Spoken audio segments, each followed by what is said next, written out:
Lumabas na ang Pulse Asia Survey para sa ating mga senatoriables. At alam mo, hindi ako nagugulat sa resulta na nakikita ko kung sino mga posibleng mananalo para sa darating na halalan in 2025. At babanggitin ko sa inyo guys kung sino dito sa mga to ang hindi ko iboboto at sino sa mga to ang iboboto ko at ano bang pwede natin gawin moving forward. Unang-una pag tinignan mo itong listahan to, no? These are the usual suspects. Dahil nga, ito yung mga kilala natin o kaya ito yung mga sikat o kaya mga tao na nasa Senado na ngayon o mga political dynasties. At bakit ba ito lagi ang mga binoboto ng ating mga kababayan? Alam mo, hindi ko din mabintang yung ating mga kababayan eh. Kung isa ka sa mga nanonood ngayon na boboto sa mga to, kasi kung tinignan mo naman yung mga 66 na candidates for senator, ang hirap talaga malaman kung sino iboboto mo. Kasi pag tinignan mo lahat ng mga pangalan na yun, karamihan sa mga tao yun, hindi naman natin kilala. Ngayon, kung hindi natin kilala, hindi natin alam kung ano yung plataforma nila, ano bang pinaglalaban nila, at sino ba sila, edi ang meron na lang natin na basihan para bumoto sa isang tao ay yung sa pagkakilala natin sa kanila. At unfortunately, yung mga pagkakilala natin sa mga tao ay depende sa kanilang profesyon. Ngayon, kung nasa TV sila o kaya isang sports idol sila o kaya isa silang matagal ng politiko, edi syempre maaalala natin yung pangalan, whether okay ba sila o hindi, dahil naalala natin yung pangalan, yan din ang binoboto natin. Ngayon, paano natin maiiba to? At paano ba natin maaayos yung ating pagboboto para maging mas maayos yung ating Senado? Kasi sa ngayon, yung ating Senado as of today is the worst Senate ever. Pinakapalpak at pinakamalalang Senado na natin itong nandito ngayon. Ngayon, pag binoto natin itong mga to at pabalikin natin yung mga ibang senador na to, baka mas maging malala pa itong susunod na batch ng ating mga senador. Okay, bago natin pag-usapan yung mga nasa top 15 o top 20 ng ating survey, babanggitin ko lang na hindi talaga ako naniniwala masyado sa mga survey. Kasi paminsan-minsan, ginagamit talaga itong survey na to para kumbinsihin ka na iboto yung mga tao na nandito sa top ng survey. Kahit na siguro hindi mo sang-ayon yun o hindi mo sinusuportahan yun. At tanungin mo sa sarili mo, isa ka ba sa mga to? Mabilis ka ba makumbinse? Depende kung ano ang iniisip ng karamihan. Most of us actually are like this. Yung kung baga may bandwagon effect yan. Yan ang sinasabi ng karamihan, yan na rin ang gagawin ko. Kung isa ka sa mga ganung klaseng tao, maganda na tignan mo yung pamamaraan kung paano ka nag-iisip at magkaroon ka ng sarili mong isip. At huwag ka lang basta sunod-sunuran, depende sa survey o kaya sinasabi ng mga kaibigan mo. Pero mahirap yan kasi kadalasan dahil bilang isang tao, gusto nating makisama. At ang mga Pilipino, mahilig makisama. At dahil dito, mabilis tayo ma-influensyan ng mga survey na tulad nito. Kaya ngayon, titignan natin itong survey na to at ngayon babanggitin ko dito yung mga hindi ko iboboto at bakit hindi ko sila iboboto. Unang-una pag tinignan natin itong survey na to, hindi pa to definitive. Dahil makikita mo dito, no, ay pag sinabing may rank, yung rank is 1, 2, or 3 and 4, o kaya 5 to 10, or 7 to 14, or 10 to 14. Ang ibig sabihin yan ay marami pang pwede mangyari at pwede pa silang matalo. At yung mga nasa ilalim naman ng 10 to 15, or 13 to 15, o kaya 16 to 18, ay pwede pang tumaas sa ranko. At kayo may kapangyarihan para magdesisyon kung sino ang gusto nyo maging senador. Hindi po itong mga survey na to. Kaya kahit na anong sabihin ng survey, sundan po nyo yung prinsipyo nyo at talagang pag-aralan nyo kung sino iboboto nyo. Ngayon, pag tinignan mo itong mga pangalan na ito, mapapansin nyo agad ay ang mga political dynasty. Ito yung mga pangalan na narinig mo na o kaya may kamag-anak na nasa politika na. In this case, nasa Senado na yung mga kamag-anak nila at sila mismo sasali pa. Kaya sa akin, ang mga may kamag-anak na nasa Senado ngayon, hindi ko na po iboboto at huwag nyo dapat iboto itong mga to. Kasi tama na nga na isang Tulfo na nasa Senado, dadagdagan pa nyo ng dalawa. Tanggalin na nyo yan. So, sa akin, tanggalin mo na yung dalawang Tulfo. Okay na ako with Raffy Tulfo. Hindi ko na kailangan ng Erwin Tulfo at hindi ko rin kailangan ng Ben Tulfo. Kaya sana po, kayo rin po, huwag na nyo iboto ang mga Tulfos. O sino pa ang mga ibang may kamag-anak ngayon sa Senado? Ayan, yung mga Cayetano. Si Pia Cayetano ay tatakbo ulit bilang senador. At para sa akin, ano ba nagawa ni Pia Cayetano? Hindi ko nga alam na senador yun ngayon eh. Dahil hindi ko siya nakikita at hindi ko siya napapansin. Para siyang multo. Ano bang nagawa niya bilang senador etong termino niya? At nandiyan na si Alan Peter Cayetano, tama na ang isang Cayetano sa Senado. O sino pa? Etong mga Villar. Aalis na yung isang Villar, papalitan naman ng isa pang Villar. Tama na ang isang Villar sa Senado. At ngayon, si Mark Villar na sa Senado na, tama na po yun, huwag na natin ipasok yung kanyang kapatid. So ayan, para sa inyo lahat ha, huwag na nyong iboboto ang mga may kamag-anak sa Senado ngayon. Susunod na hindi ko iboboto ang ating mga re-electionists.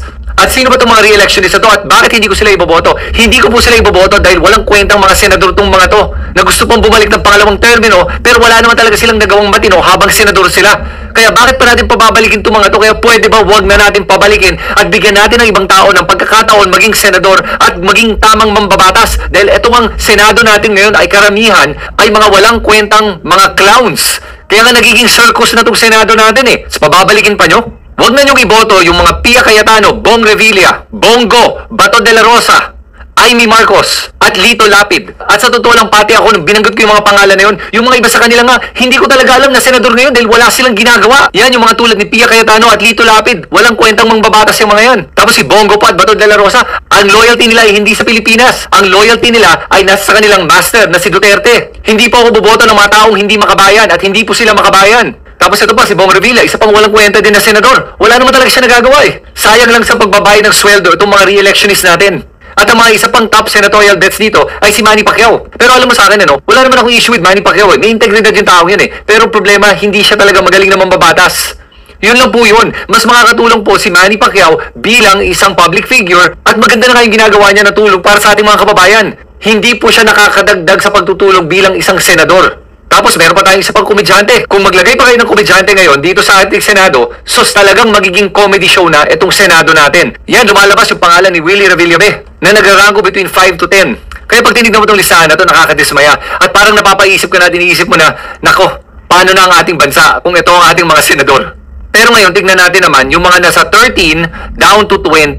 At tignan natin kung may mga pangalan dyan na pwedeng makapasok dito sa Magic 12 na to. At ang mga pangalan na lumalabas, Kiko Pangilinan, Gringo Honasan, Bam Aquino, Ben-Hur Abalos. Alam mo, para sa akin, tatanggapin ko yung apat na yan para ipalit kahit sino dun sa mga top 12 na natin ngayon. At kung ang ranko nila is between 13 to 18, kaya nilang makapasok. At nasa sa atin yan kung gusto ba natin silang papasukin sa Senado. Ako, gusto ko makapasok si Kiko Pangilinan. Gusto ko rin makapasok si Bam Aquino. Si Ben Abalos, okay din naman ako dahil maganda naman yung ginawa niyang trabaho bilang DILG Secretary at bilang Mayor ng Mandaluyong. Si Gringo Honasan, hindi pa ako sigurado masyado at para sa akin mas okay pa siya kumpara sa mga ibang pangalan na nakikita ko sa top 12. At ngayon pag tinignan naman natin yung mga sa 19, 20 na rank at pababa, merong mga pangalan dito na naiintriga ako na gusto ko pang makilala. At para malaman ko kung sila ba yung mga tipong tao na iboboto ko. Yung mga Teddy Casino, Franz Castro, Luke Espiritu, Caliode de Guzman, itong si Manoy Wilbert Lee. At dahil gusto ko malaman kung ito ba yung mga tipong iboboto ko at kung ito ba yung mga tipong i-endorse ko sa inyo, nananawagan ako dito sa mga kandidatong to na mag-guest sa vlog ko para makausap natin sila at malaman natin kung ano ba yung plataforma nila, ano ba yung pinaglalaban nila at ito ba yung mga tao may integridad at worthy ng mga boto natin. At tulad nga nung sinabi ko, hindi ko talaga mabintang ang ating mga kababayan sa mga pinipili nila sa pagboto. Kasi nga naman, ang dami talaga mga kandidato at hindi natin kilala lahat sila. Kaya ang basehan na lang natin sa pagboboto dito sa mga kandidatong to ay yung pagkakilala natin sa kanila. Kaya kung sikat sila, mas lalong maboboto talaga sila. Kaya ito ang hamon ko doon sa mga kandidato na hindi kilala. Magpakilala kayo, gumawa kayo ng paraan na magpakilala at malaman ng tao kung sino ba kayo at ano ba ang pinaglalaban nyo. At huwag kayo mawawala ng pag-asa dahil kung nasa top 40 kayo, kaya yan. Kaya nyong magpakilala. Mag-ingay kayo, gumawa kayo ng paraan na makilala kayo ng mga tao at malaman nila kung sino kayo at kung bakit nila kayo iboboto. Tingin ko naman ng ating mga kababayan ay nakikinig at gusto talaga nilang bumoto ng tama. Ang problema lang talaga ay kulang siguro ng oras o kaya may iba tamad o kaya hindi nila alam kung saan makikita o makahanap ang impormasyon para makilala yung mga senatorial candidates. Kaya kayo talaga ang may kailangan lumabas at gumawa ng paraan para mag-ingay, para marinig kayo ng mga taong bayan. At huwag natin kakalimutan, hindi pa po nag-uumpisa ang kampanya. Magbabago pa tong mga pangalan na to. At magbabago pa ang pipiliin ng ating taong bayan, nating lahat, pag nag-umpisa na ang kampanya. Kaya ako, gagawin ko yung kaya kong gawin para matulungan kayong lahat, makilala itong mga kandidatong to. At sino ba dapat ang ating iboboto sa susunod na halalan? Kayo, sino iboboto nyo? At sangayon ba kayo sa mga pinili ko? Sulat nyo yung inyong mga komento dito sa comment section sa ibaba. At kung nagugustuhan mo ang mga ganitong klaseng content, please mag-subscribe naman kayo sa aking YouTube channel at pakiclick na rin yung notification bell na yan para ma-notify kayo sa aking mga susunod na video. Welcome to Team Sam TV, your channel for the latest news updates. Here, we break down the biggest stories from around the globe, covering everything from breaking news to politics. Whether you want to stay informed or just catch up on what's happening, we've got you covered. So, don't forget to subscribe and hit that notification bell so you never miss out on the latest news.